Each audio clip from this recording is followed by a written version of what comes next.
The unthinkable truth.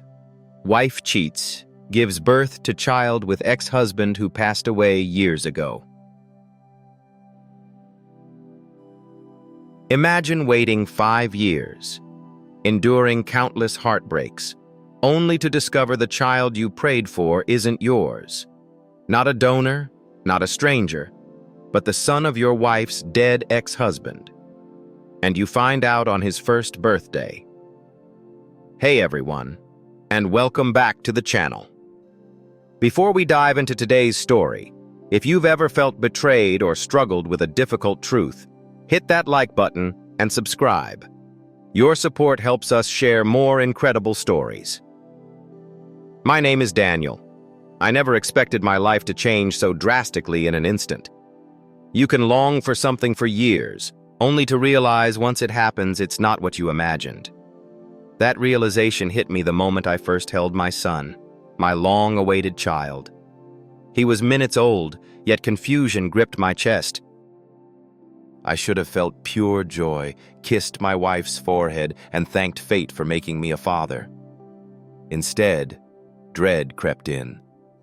His features, his hair, his eyes, the curve of his lips, they didn't resemble me. I told myself newborns can look generic, that it was the hospital lighting, but something felt off. Rachel, exhausted and drenched in sweat, lay back on the pillow. The delivery had been rough, so I swallowed my doubts. I forced a smile. "He's here, Ra. Our prayers have been answered."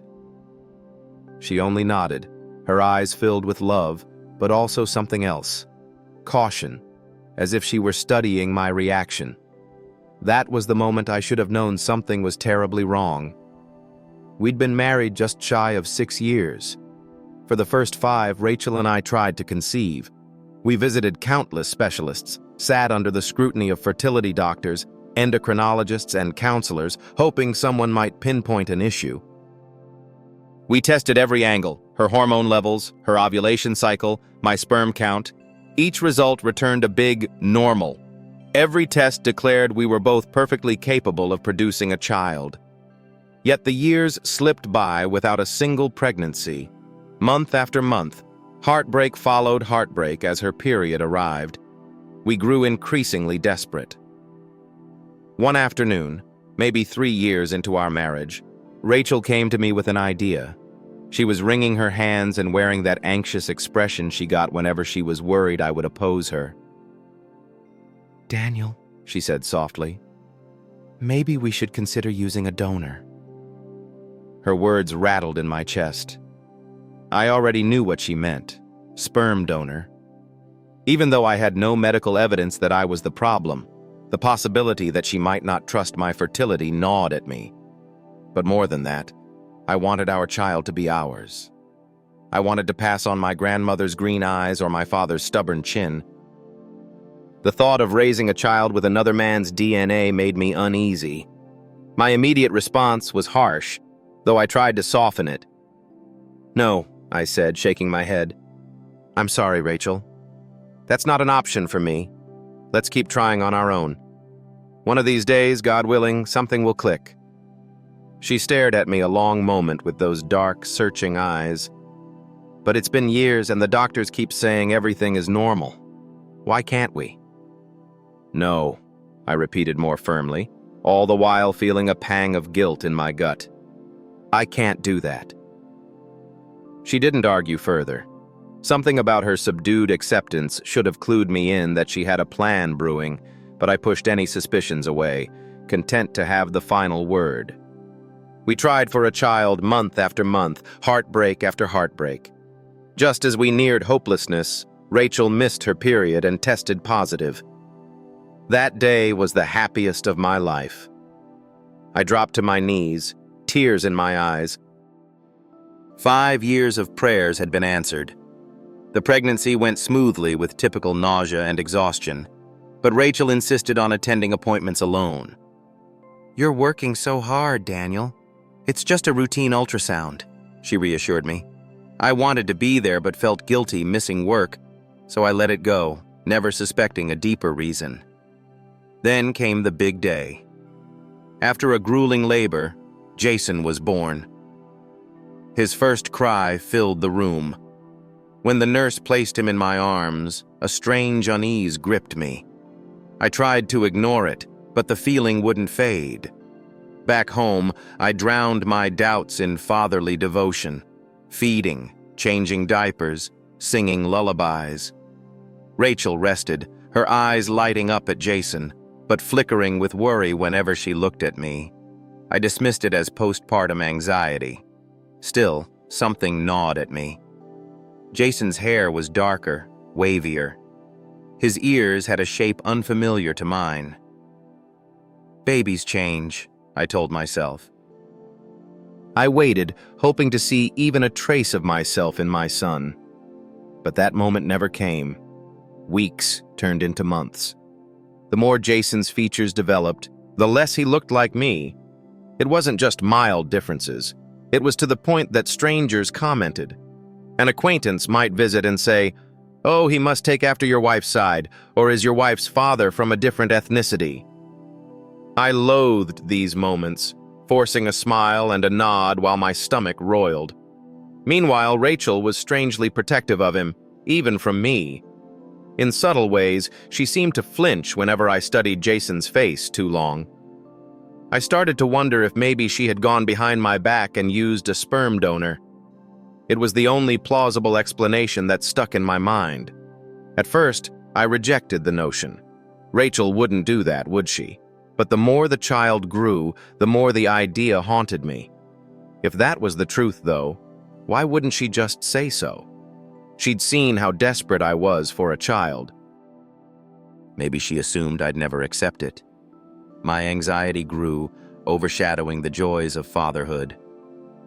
Then one evening, as I was finishing up tidying the living room, I caught Rachel staring intently at a photograph on her phone. She looked haunted. It was a shot of an older man with a strong jaw, a slight smirk, and dark, wavy hair. Before I could glimpse the name on the screen, she quickly turned it off. I pretended not to notice, but that fleeting glimpse unsettled me deeply. Could that be the sperm donor? A few nights later, at around 2:00 a.m., Jason woke up crying. I picked him up from the crib, pressed him to my shoulder, and tried humming a lullaby. In the soft glow of the nightlight, I examined his small, sleeping face. Suddenly, I saw a passing resemblance to someone I'd never considered before. Rachel's late ex-husband, Ethan. He had passed away in a tragic accident a couple of years before Rachel and I reconnected, or so I'd heard. She never gave me many details, only that it had been a painful ordeal. At first, I scolded myself for even thinking it. "That's insane, Daniel. He's been dead a long time. You're just letting fear run wild."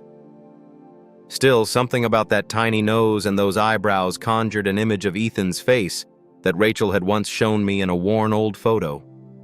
I distinctly remembered that man's unwavering stare. I'd never felt comfortable seeing pictures of her with Ethan, but since he was gone, how could he be a threat? Nevertheless, my heart pounded at the possibilities. I was so shaken by the thought that I put Jason back down and retreated to the living room, sat on the couch, and stared at the darkness for hours. I started investigating discreetly. I searched the house whenever Rachel ran errands, looking through drawers, rummaging through old boxes in the attic. I told myself it was all silly paranoia. You'll find nothing, and you'll feel like an idiot. But I had to check.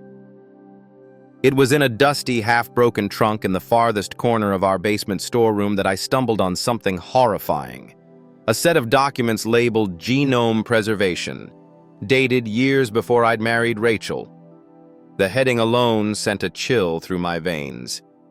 Northwest Cryogenics and Fertility, Sperm Preservation. The name on the form read Ethan Anderson. The date was from months before his death. The form included sections about posthumous usage, storage conditions, and glaring disclaimers that read, "Release only to spouse or authorized partner named below." My hands shook so violently I could barely hold the folder. Ethan's sperm had been preserved and authorized to be used by Rachel. There were multiple forms, some from just after his death, others from more recent checkups that indicated Rachel had visited the cryobank for consultations. These visits took place while we were still married, some even during the time we were actively trying to conceive. A pit formed in my stomach. This was beyond anything I'd imagined. If these documents were correct, Rachel had impregnated herself with Ethan's sperm, her dead ex-husband's sperm. Anger, betrayal, horror, heartbreak. My emotions came in an unrelenting wave. I felt physically sick, as if I might vomit right there on the floor. The pages rattled in my grasp. Why would she do something so deranged? Then an even sicker realization. She must have known I'd never agree. She used my desperation for a child to manipulate the situation. I could almost hear her calm voice. "Don't worry, Daniel. Everything's fine." While behind the scenes, she was carrying out this twisted scheme. My mind reeled, and I found myself gasping for air. I held on to those documents as though they were evidence of a crime scene. I stuffed them into a plastic bag, marched upstairs, and locked them in my desk for safekeeping. My first impulse was to confront her immediately, but a flicker of rationality told me to wait. I needed to see if there was more to the puzzle. Also, I wanted to plan how best to handle this. The baby's first birthday loomed only a few weeks away. I decided I'd gather all the facts I could, wait until then, and deliver the truth in a single, brutal blow if that was what it would take. From that day onward, every interaction with Rachel felt fraught with tension, especially on my side. She sensed I was increasingly distant, more secretive. She'd ask, "Daniel, is something wrong?" And I'd force a weak smile and shake my head. No. Late at night while she slept, I scoured our financial records on my laptop, finding suspicious payments to Northwest Cryogenics. Her entire scheme began to unfold in front of my eyes. Over a year prior to the pregnancy, Rachel had found an open slot for a specialized procedure at a fertility clinic that cooperated with the cryobank. The payments lined up precisely with the date she told me her pregnancy was confirmed. I was both enraged and heartbroken. How could she do this? How could someone you trust so deeply manipulate you with such finality? I'd let her keep me away from her prenatal visits because I trusted her. Maybe I was a fool, but I had never guessed my own wife would impregnate herself with a deceased man's sperm, her ex-husband's, and then pass the child off as mine. I barely slept. My mind raced through 1,000 scenarios. Part of me still loved Rachel. She was the woman I'd spent half a decade trying to have a family with. But how could I even look at her now without feeling violated? I'd grown to love Jason so fiercely. Yet the knowledge that his father was another man, one who wasn't even alive, tainted every joyful memory I'd formed over the past year. I felt guilt-ridden, furious, and battered by confusion.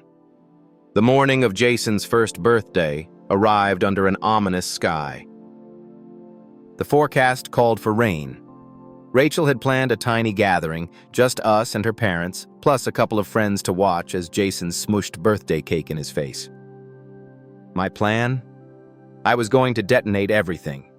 I'd already arranged an appointment with my lawyer for later in the afternoon so I could finalize the legal side. I also had proof that I wasn't Jason's father along with the cryobank records to sue her for paternity fraud. I woke early that day, quietly preparing documents I had hidden in a black briefcase. My stomach churned with dread and twisted excitement. Finally, the truth. At exactly 2 p.m., the guests started arriving in a light drizzle. Rachel's parents, George and Linda, walked in with big smiles and gifts. Linda pinched Jason's cheeks, cooing, "Oh, it's my precious grandson's big day." I waited in steely silence. At about 2:30, with a few other close friends gathered around, we presented the cake. White frosting. A big candle shaped like the number 1. Jason clapped his tiny hands. Rachel smiled at me. a guarded flicker in her eyes. A spark of guilt flickered in my gut. Should I really do this now at the baby's birthday? But I swallowed the doubt. She orchestrated this entire con. She can handle the embarrassment. We sang happy birthday, snapped pictures, and the baby's face was promptly covered in frosting. Then Rachel turned to me. "Daniel," she said, "do you want to say something?" She was probably expecting a sweet fatherly toast. The tension in my chest peaked. "Yes," I said, clearing my throat. I looked at the small group. "I'd like to share some news, something about Jason's paternity." I saw the shock on Rachel's face, and her mother's eyebrows shot up. A friend from my workplace coughed uncomfortably. Rachel forced a quick laugh. "Daniel, what are you—" I cut her off.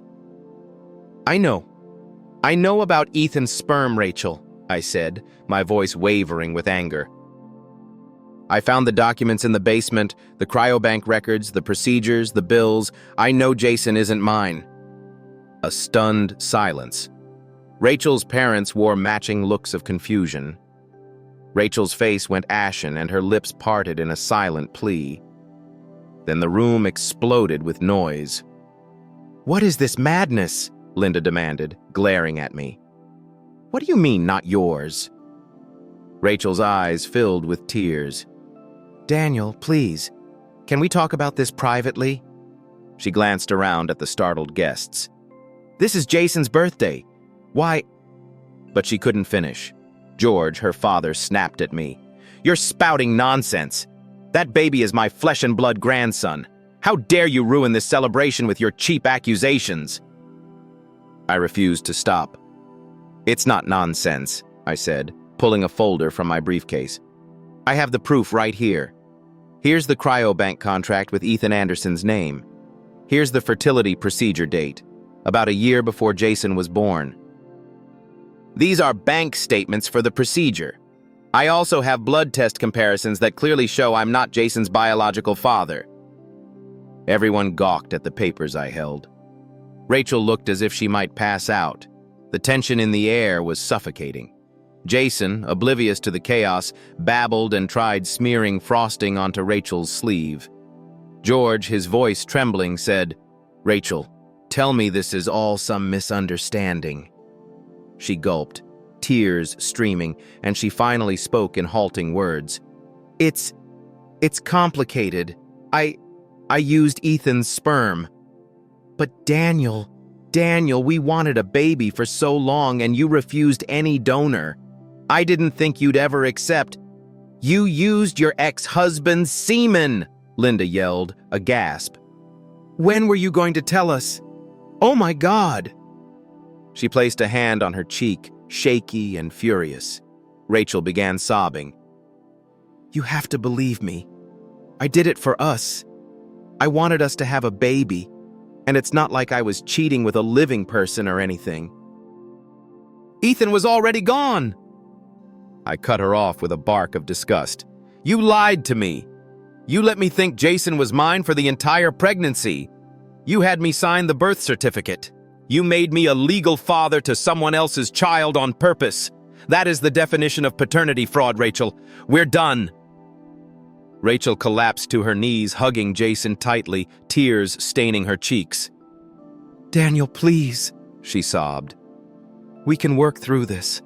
I was going to tell you, but I was afraid you'd leave me if you knew the truth. I swear I wanted a child for our family, not just for me." I backed away, trembling with rage. "Whatever you say, it doesn't matter. I've already filed for divorce. As soon as the hearing is scheduled, I'm suing you for paternity fraud. You tricked me into paying medical bills, forging paternal status. We're finished," Rachel screamed as I marched to the door. Her mother tried to block me, hissing, "What kind of man are you?" "Jason is your child, no matter whose material it is. You raised him for a year," her father added. "If your sperm is broken, that doesn't mean you can weasel out of fatherhood. You had no proof that you weren't the problem. Maybe your so-called normal tests were inaccurate. My daughter did what she had to do. A real man would stand by his wife." Fury radiated through my veins. I clenched my fists. "Don't you dare talk about me being less of a man," I seethed. "Your daughter lied. She planned this behind my back, used her dead ex-husband's sperm, and tricked me into believing I was the father. All of you can get the hell out of my sight." George looked like he might punch me. "You're making a mistake," he growled. "You walk out that door, we will sue you for child support. That's your son, whether you like it or not." My temper snapped. I advanced on him. "You want to try me? Let's go. I've got evidence your daughter defrauded me. You'll get nowhere now." "Move!" He refused to budge, so I gave him a hard shove. Linda squealed in alarm, and a friend of ours rushed forward to intervene. The guests were frantic, trying to de-escalate as I swung the front door open. Jason started wailing, apparently frightened by the yelling. Rachel was in hysterics, tears streaming, screaming, "Daniel, don't do this, please!" But I only felt numb fury. I shoved the door wide. "Everyone out of my apartment now. This party's over." Her parents continued shouting, "You're not a real husband. You can't abandon them. We'll sue you for everything." But eventually, under the stares of everyone else present, they grabbed their coats. Linda glared daggers at me. George muttered curses. Rachel, trembling, tried to approach me, but I hissed, "Don't you dare! We're done." She sank to the couch, hugging Jason, who was still crying. Every muscle in my body tensed as I pointed at the door. "Out!" I said, voice shaking. "Both of you now!" Rachel swallowed hard, her cheeks wet, her eyes bloodshot. "But Daniel, this is our home. Where will I even—" "This stopped being your home the moment you decided to betray me. Don't make me call the cops to forcibly remove you. Get out!" She let out a choked sob, but for the sake of the wailing baby, she tried to maintain composure. She grabbed the diaper bag and her purse, and with a last devastated look over her shoulder, she walked out into the rain, hugging Jason. Hours passed in a haze. I sank onto the living room floor, the remains of Jason's birthday cake strewn across the coffee table, half-eaten. My chest felt hollow. I wanted to rage, to punch walls, but I only slumped, staring at that single leftover candle. Our child's first birthday, the day I destroyed everything. A part of me seethed. She had it coming. Another part ached with sorrow, questioning how love could possibly twist this way. I sat there immobile for a long time. Then around 1 a.m., my phone rang. A friend who'd been at the party said, "Daniel, you should know Rachel's in the hospital. Some kind of breakdown. Her parents say she fainted from shock." I tightened my jaw, my mind swirling with conflicting impulses. Anger, guilt, pity. "Which hospital?" I managed to ask quietly. He told me, but then hesitated. "Look, man, I get that you're furious, but maybe you should see her. This is serious." I gritted my teeth and finally said, "I'll think about it," and hung up. I didn't go. I was too consumed by betrayal. My lawyer had told me earlier that evening, "Legally, you're in a very good position to sue for paternity fraud. She can't pin child support on you if you can prove this was deliberate deception. You have all the documents, correct?" "Yes," I'd said. "I do." And so I stayed put, letting the black night close in around me. My phone flashed with a few more calls, presumably from her parents, but I didn't answer. Each ring only fed my rage. The next morning, a thunderous pounding rattled my apartment door. Without checking the peephole, I yanked it open. There stood George and Linda. They looked disheveled, eyes hollow as though they had been up all night. Linda's face was streaked with tears. George's mouth was set in a grim line. George shoved a finger at my chest. "Rachel's in the hospital because of you. She was under enough stress raising a child without your support. Now you've thrown her out on the street with her baby." I stood firm. "She's there because of her own lies," I hissed. She did this, not me. Linda pushed forward, her voice dripping with fury. Daniel, you've always been so self-righteous. Well, guess what? This is your family. Whether that child is biologically yours or not, you're married to our daughter. You have a responsibility. I laughed bitterly. My responsibility ended the minute she decided to break our vows. You come here with your moralizing nonsense, but what about Rachel's betrayal? She did it for you both, Linda shrieked. She wanted a family. You refused a donor. My semen's not defective, I roared, my face burning. We had tests. Everything was normal. She refused to accept that sometimes fertility can take time. She took matters into her own hands with a dead man's semen. That's monstrous, and you know it. George lunged forward as if to strike me. You better watch your mouth. I squared my shoulders, heart hammering. Get out of here, both of you, I said coldly. I'm not playing these games. If you want to talk, get a lawyer and come at me in court. Otherwise, stay away from my home.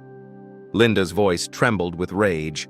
You heartless man. That's your wife in the hospital. Your child. Not my child, I corrected. Stop calling him that. I loved him, but now I know the truth. George raised a fist, but I caught his wrist mid-air. Don't! I snarled. Don't make this worse than it already is. I shoved him backward. He stumbled into Linda, who nearly fell. Linda began crying. This is how you treat us after all these years. We welcomed you. You welcomed me as long as I was footing your daughter's bills and playing dad to a baby that isn't mine, I spat. Enough is enough. She brandished her phone. We'll sue for defamation, for cruelty, for... Do whatever you want, I said. Now get out! I slammed the door in their faces and locked it. My blood pounded in my ears like war drums. For a moment, I feared they might kick the door down, but eventually I heard their footsteps retreat. Then, silence. 2 days later, as I was finalizing divorce paperwork with my lawyer, I got wind that Rachel had been discharged from the hospital. She was living temporarily with her parents, presumably so they could care for her and the baby. My lawyer, an older man named Mr. Beckman, was methodical, flipping through my stack of evidence. The cryobank forms, the procedure receipts, and a copy of Jason's birth certificate. Clear case, he said. We'll file for divorce on the grounds of adultery, or at least fraudulent misrepresentation. The simplest approach is a petition to disclaim paternity fraud. You can request an immediate DNA test as well, though the cryobank documents speak volumes. You also have the texts or appointments from that clinic? I nodded. Yes, I do. If Rachel contests, we can subpoena the cryobank. They'll confirm she used Ethan Anderson's sperm. He pressed his lips together. Right. Because there's also an ethical question with posthumous sperm usage. Did she have explicit permission from him? In some states, that's only allowed if the man consented prior to his death. This is going to be complicated, but you'll likely come out on top. She never told you any of this. She essentially forged your paternity. Now, in terms of child support, you absolutely should not be paying. The child is not biologically yours, and you can prove there was deception. You'll be severed from any paternal obligations. Though I felt some relief, there was also a sick heaviness in my heart. It's not as if I wanted to punish the baby. I genuinely loved him, but I couldn't see any alternative. Every fiber of trust, of fatherly love I'd had, felt ripped away by her deception. We wrapped up the session. He assured me that as soon as the papers were filed, Rachel would be served. I left his office in a daze of swirling emotions. Anger, sadness, even a trace of longing for what we should have had, a normal, happy family. Not 3 days later, a knock came at my door around dusk. Expecting more drama from her parents, I yanked it open with annoyance. To my surprise, it was Rachel herself. She looked pale with dark circles under her eyes, like she hadn't slept in days. She wore an oversized sweater, and for a moment seeing her like that, battered by the storm of our broken marriage, triggered memories of simpler times. I forced steel into my spine, blocking the door. "What do you want?" I asked coldly. She seemed on the verge of tears, but her gaze was intense. "Daniel, can we talk, please? 10 minutes. That's all I need." I hesitated. Part of me wanted to slam the door, but grudgingly I stepped aside. She slipped in, crossing the threshold with timid steps. I guided her to the living room. She perched on the edge of the couch, wringing her hands. "You filed for divorce," she whispered. "I got the papers." "Yes," I said curtly, crossing my arms. She exhaled shakily, eyes brimming. "Daniel, you have every reason to hate me. But let me explain. You refused the donor route, and I was terrified of never having a child. I wanted that so badly. You have no idea the loneliness I felt month after month when the test came back negative. And then I remembered Ethan had preserved sperm before his accident. She broke off, swallowing. We'd planned to start a family once upon a time, but never got the chance. I told myself it was still Ethan's donation. He wasn't a random stranger. I thought maybe this could be a solution. If it worked, I'd have a baby. We would have a baby. You'd be a father. I told myself, you'd never have to know. You'd love him unconditionally. I clenched my jaw. You decided to combine your new marriage with your old one, as if I was worthless. Did you ever consider telling me the truth beforehand? Or was that not convenient for your plan? She sniffled. I was scared you'd leave me. So I reasoned that once the baby was here, you'd love him enough that you wouldn't care. I know it sounds insane. Maybe it is, but I was desperate. Desperate! I stared at her with contempt. So it justifies lying to me, forging my name on paternity documents, making me a legal father to another man's child? That's not how partnership works, Rachel.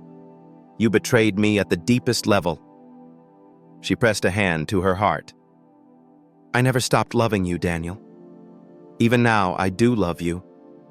Please, if we can't salvage our marriage, can we at least try therapy? I can explain everything, and maybe we can come to some kind of arrangement for Jason. He deserves a father figure, and you've already bonded with him enough. I snapped. I stepped back, tears stinging my own eyes. The child I bonded with doesn't exist. That was an illusion. I'm not Jason's father. He's Ethan's, or more accurately, a child of technology brought about by your lies. She stood, tears glistening, and reached out toward me. Please. I recoiled. Don't touch me. A sob tore from her throat. If you want me to sign the divorce, I understand, but I'm begging you. Don't sue me. Don't drag this through the courts. I can't handle it. The hospital bills, everything. My parents can't keep paying. I'll lose everything. I raised my eyebrows in shock at her plea. You can't handle it. What about me? My entire world turned upside down. I was deceived for over a year, humiliated in front of everyone. You had me dreaming about fatherhood, waiting to see my own features in that little boy. Then you let me discover the truth in the most revolting way, and you're telling me you can't handle the consequences? She wept silently. I'm so sorry. I was wrong. But please, we once loved each other. I did this for us. No, you did this for you. You never gave me the courtesy of a choice. My voice cracked with fury. Get out, Rachel. I'm not negotiating. Expect to be in court soon. She froze, heartbreak etched on her face. Then she trudged to the door, paused, and whispered, I really did love you, Daniel. I wish you could see that. She left quietly, shutting the door behind her, leaving me in the emptiness. 3 weeks later, the divorce was well underway. Rachel had formally been served, and in a stroke of finality, I had her officially removed from the property deed. The place had always been in my name. The mortgage was under me, a loan purchased before we married. The lawyer had swiftly processed an eviction notice against her as a protective measure, even though she was already gone. My message was loud and clear: don't come back. She didn't. Her parents, in a last-ditch effort, tried to contact me, claiming I owed Rachel spousal support, threatening to smear my name in the local media. I recorded their calls and blocked their numbers, letting my lawyer handle any further harassment. The house felt hollow, but at least it was mine again, free of their accusations. In the weeks that followed, solitude engulfed me. The once lively house filled with Jason's cries and laughter now echoed with silence. It's better this way, I told myself. The alternative was living a lie. Late at night, I'd recall the moment I first held Jason, believing my prayers had been answered. That memory hurt the most. I'd let the sorrow and anger simmer until exhaustion finally took over. The court case was swift. With cryobank documents and proof of Rachel's deception, my name was removed from the birth certificate. Paternity fraud was recognized, freeing me from legal obligations. Rachel attended every hearing, frail and clutching Jason. Sometimes I'd glimpse his wide-eyed curiosity as he stared at the bright courthouse lights. He has no idea what's happening, but I reminded myself he's not my child. The judge granted the divorce, citing irreconcilable differences and deception. Rachel wept as she left with Jason. Linda glared and George was nowhere to be seen. I felt nothing, just a numb sense of closure. The gavel fell, and without a word I walked away. What would you have done in Daniel's shoes? Let us know in the comments below. If this story resonated with you, don't forget to like this video, share it with a friend, and subscribe for more real-life narratives that will keep you on the edge of your seat. See you next time.